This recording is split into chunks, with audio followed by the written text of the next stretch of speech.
Hello everyone. We're going to go over the typical Volkswagen throttle body problems. The P0221 is a big one with the EPC light and all the related P0120,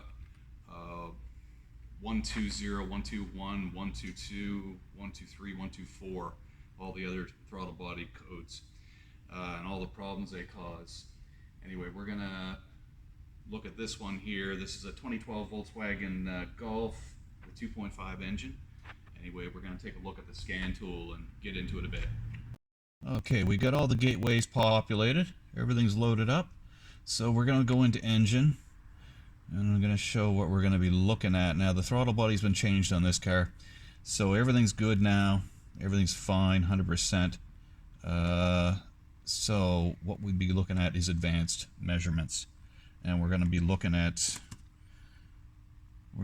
throttle valve.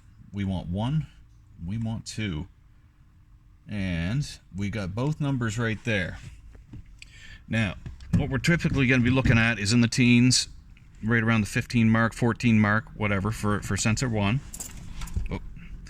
And sensor 2 is going to be around the 80, 84, 85 mark. And what they're going to do for redundancy, so that, you know, the last thing you want is a throttle to stick open or something like that, so that's why they do it, to make sure that there's no error. We're going to have, it's going to move like this. They're going to cross over each other. So one's going up, one's going down. And it's going to do that in reverse. And if you look at the graph, you can watch it happen. It's like an X pattern. So it's going to be right over here. And I'm going to push the throttle down, and it's going to be going like that. It'll make an X, and then on the way back down, throttle, letting off the throttle now. Now the problem was with mine, now if you're going to see one that's stuck at 0 or one that's stuck high, you're going to start to wonder if the plug-in's any good. Now that's a typical thing. The plug-ins do tend to go bad. There's a pin that'll go bad, and I mean, if you lose your ground, it's going to stick high. You lose your reference pin, it's going to stick low. And I mean, or it can stick somewhere in the middle and bias. But in my case, it was kind of odd, because what would happen is the red line here, which would be sensor 1, would stick until I got to 50%, and then all of a sudden it would start to go. Now that means basically it's in the potentiometer itself. It's in the sensor. It's probably not going to be a pin, and it would duplicate that every time you would move it. So it's definitely not a plug-in. But you have to watch out for the plug-ins, because it's not always going to be the throttle body. But anyway, there's that, and there is also,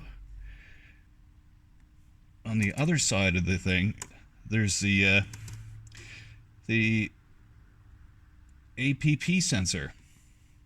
This one's done a little differently, though. You can see these two right here. The sensor 1 is always going to be double sensor 2, all the way up through the scale. Doesn't make an X pattern. It just doubles whatever sensor 2 says. They will never give you a duplicate reading on a pair of sensors for something critical like your acceleration, your potentiometers on your acceleration pedal or your throttle pedal. They'll never do that. They have to do error correction. Anyway, we're going to move out front and take a look at the mounting of the throttle body and how to access it and everything else. And then we'll finish it up with how to set it up electrically in the end. Alright, about all you need for tools really is a pair of pliers, like a flat pliers. In my case, I've got the post clamp pliers. I prefer them anyway, they lock on better. Pick, usually, you don't always need it, but you know, it's good to have it for one of the hoses there that has the clips on it, sometimes stubborn. For the plug-in on the throttle body, use a flat blade screwdriver. That one's kind of rugged. And we got a T30. T30 is going to be the throttle body, the 4 screws, a ratchet of some sort. Extension's going to get you in there better. You don't need any more than a stubby. It's not on there very hard at all. It's really light. Alright, we're going to get to it. We're going to start off by taking the inlet off here, off the intake. Just getting this loose, pull that aside. We're going to take the hose clamp, spring clamp, right off of the intake here. Now that'll come off when we pull up. We don't need to be too fussy about that. Actually, it's off right now. That's fine. Then what we got to do, these are generally pretty tight, so you got to give it a pretty good yank. Just grab a hold of the front corners, give it a good yank, backside, good yank, backside, good one over there, and then wiggle that hose off the rest of the way and pull up, and you're good to go. That is the intake air filter off and ready. All right, here's something to note. This over here, right there, those rubbers, they love to stick on. You got to push them back in when you're done. So bring this around, because otherwise you're going to try and put that back on, and it's going to be a pain, and it's not going to want to go back on unless it's in there. There, that's ready for putting back on after. Now, I'm not going to go too far where this was already replaced. I'm just going to get down for viewing. Now, we've got a hose down here. We got a hose down here, which we have to pop off. And that's the one I say can be stubborn. That's why I have the pick. Now, there's going to be two clips. A clip there, and a clip here. Now, if you can sneak that little pick right down beside it, it'll pop right off. There's a clip on either side. Just sneak it down beside it. Now, you're going to take the next clamp right there, spring it up, rest it right here, pop this out. Let's set that aside. Then, you have your plug-in. Plug-in's right here. Now, there's a little, right between these two little tabs here. If you tilt that, push it back a little bit, then you can wiggle that plug-in off. Now take it easy on it, because this thing does like to break off. You have to be careful of that. And they tend to get brittle as these cars get older. The plastic loves to break.